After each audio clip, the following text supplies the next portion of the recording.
addition to bribing law enforcement officers to give them confidential files as part of their spy operations, the ADL has also been working overtly with law enforcement, getting paid large amounts of money to train police officers and government officials.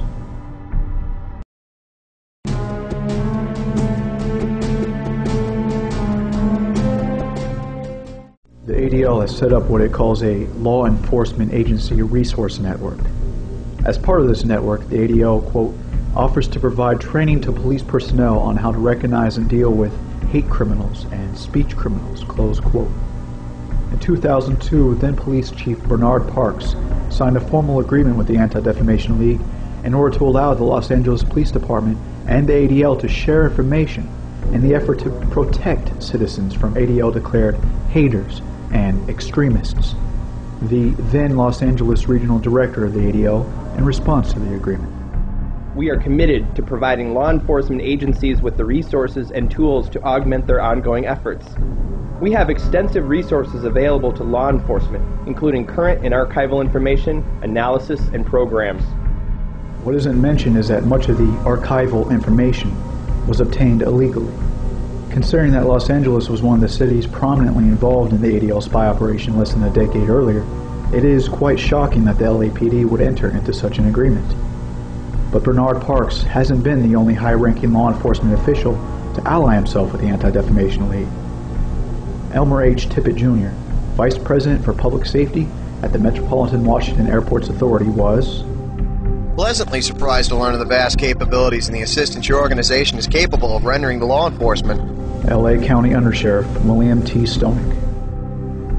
I laud the efforts of the Anti-Defamation League for their foresight and commitment to partnership with law enforcement to ensure that our communities are free of the scourges of bigotry and hate. Through our partnership, we will be able to provide line-level law enforcement with links to community-based organizations, enhanced education and information sharing that will bring greater efficiencies to our fight against bigotry and hate. The Sheriff's Department stands with our partners in law enforcement and the Anti-Defamation League to lead the fight against racism, sexism, anti-Semitism, homophobia, and bigotry in all its forms. Bill Bratton, former New York City Police Commissioner. ADL's new law enforcement initiative with its new webpage and training curricula will prove to be a significant addition to law enforcement efforts nationwide to deal more effectively with extremists, hate groups, and biased crimes. I applaud their efforts. Chief Donald Martin, President, Bergen County Police Chiefs Association and Chief, Edgewater, New Jersey Police Department. Freedom from fear and hate is guaranteed under the U.S. Constitution. Every law enforcement official guarantees he will do his best to protect and defend those freedoms. In the conquest of fear and hate, too often the tools upon which law enforcement relies on fall short. This is why I'm sincerely thankful to ADL for providing these essential tools to get rid of the fear and hate. CIA Deputy Director for Intelligence, Johnny McLaughlin. For 9 decades, the ADL has fought hatred and intolerance and prejudice and discrimination here in America and abroad. Director of the FBI, Robert Mueller, in May 2002. We in the FBI tremendously value your perspectives and your partnership. Your insights and research into extremism are particularly helpful to us, shedding light on the changing nature of the terrorist threats facing America. Your support of hate crime and terrorist investigations, which are now front and center in the work of the FBI, is essential to us. And the training and education you provide for the FBI and for law enforcement have never been more relevant. That includes a conference on extremist and terrorist threats that you are sponsoring later this month at the FBI Academy. So thank you for all these efforts. And again, I look forward to working with you to strengthen our partnership.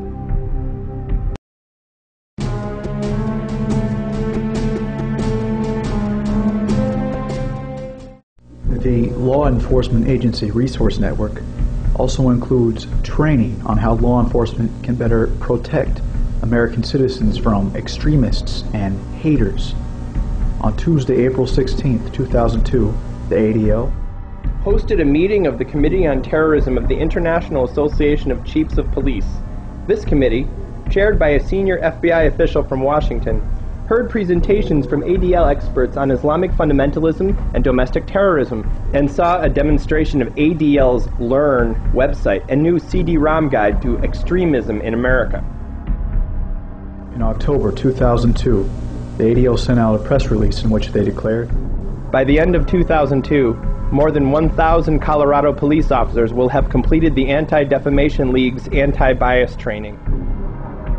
On March 25, 2003, the ADL, with the Federal Bureau of Investigation and the United States Attorney's Office, held a conference entitled Domestic Terrorism, From Detection to Response.